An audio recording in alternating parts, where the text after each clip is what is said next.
மகாத்மா காந்தி தேசிய வேலை வாய்ப்பு திட்டத்தில் ஊழல் அமைந்துள்ளதாகவும் அதனை மாவட்ட ஆட்சியர் குழு அமைத்து நடவடிக்கை எடுக்க வேண்டும் எனவும் சமூக ஆர்வலர் ஆனந்தன் தெரிவித்துள்ளார். இதுகுறித்து அவருடன் நமது செய்தியாளர் இளங்கோவன் நடத்திய கலந்துரையாடலை பார்க்கலாம்.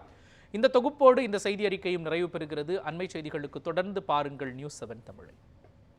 ஈரோடு மாவட்டம் சென்னிமலைக்கு உட்பட்ட கூத்தம்பாளையம் ஊராட்சி அவரக்கரை பள்ளத்தில் தடுப்பணை கட்டுவதில் 20 லட்சத்துக்கு மேல் மோசடி நடந்துள்ளதாக அந்த பகுதி மக்கள் தெரிவித்துள்ளனர். அது குறித்து சார் வணக்கம்.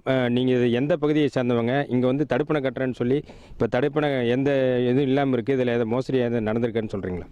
நான் வந்துங்க சென்னிமலையில் இருக்கேன். நான் ஒரு தகவல் பெறும் சட்ட ஆர்வலர் அமைப்பாக இருக்கேன். என்னுடைய பேர் ஆனந்தன். இங்கே இந்த பகுதி மக்கள் வந்து விவசாயம் சார்ந்த பகுதி மக்கள். இவங்க வந்து ஒரு தடுப்பணை வேணும்னு சொல்லி அரசுக்கு ஒரு கோரிக்கை வைக்கலாங்கிற ஒரு முடிவுக்கு வர்றாங்க. அப்போது சில அதிகாரிகளை போய் சந்தித்து பார்க்குறப்ப ஏற்கனவே இந்த பகுதியில் அவரக்கரை பள்ளத்தில் உங்களுக்கு ஒரு தடுப்பணை கட்டி முடிச்சிருக்கிறோம் அப்படின்னு சொல்கிறாங்க. இங்கே வந்து பார்க்குறப்ப பார்த்தீங்கன்னா தடுப்பணை இல்லை.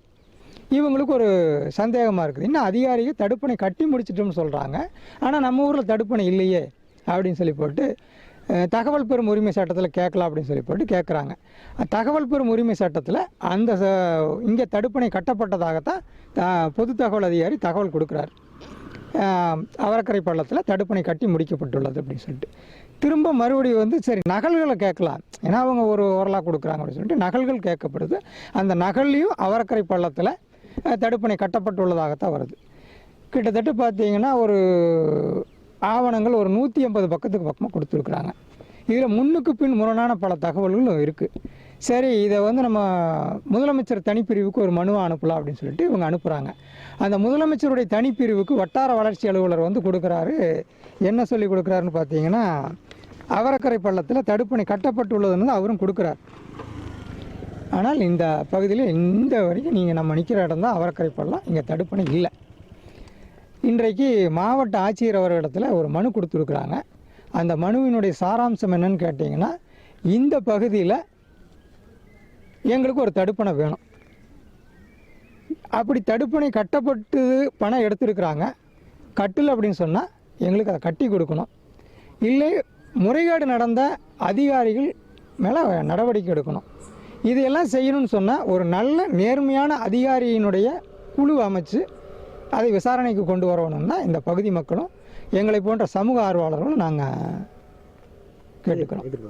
எவ்வளோ ஊழல் நடந்திருக்கிறதுங்கிறத உறுதியாக சொல்ல முடியாது. இது சம்மந்தமாக நீங்கள் மாவட்ட ஆட்சியர்கிட்ட எதாவது தெரிவிச்சிருக்கீங்களா? இல்லை அடுத்த கட்ட நடவடிக்கை வந்து உங்களுக்கு என்ன மாதிரி இருக்கும்? இன்றைக்கு வந்து மாவட்ட ஆட்சியர் அவர்களிடத்தில் பாரதிய ஜனதா கட்சியை சேர்ந்த நண்பர்கள் வந்து கொடுத்துருக்காங்க. இன்றைக்கு என்னுடைய சொந்த ஒரு வேலையாக அந்த நிகழ்ச்சியில் நான் கலந்துக்க முடியாமல் போச்சு. எங்களுடைய கோரிக்கை என்னன்னு கேட்டிங்கன்னா, ஒரு நல்ல நேர்மையான அதிகாரியை கொண்டு இந்த பஞ்சாயத்தில் கள ஆய்வு செய்யணுங்கிறத எங்களுடைய விருப்பமாக இருக்குது.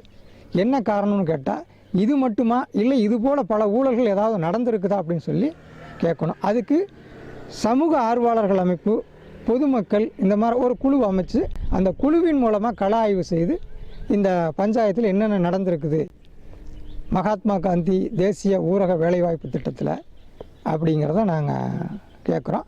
இன்னொன்று சொல்லப்போனால், இது பாரத பிரதமரால் தத்தெடுக்கப்பட்ட கிராமம், நலத்திட்டங்களுக்காக தத்தெடுக்கப்பட்ட கிராமம்னு சொல்கிறாங்க.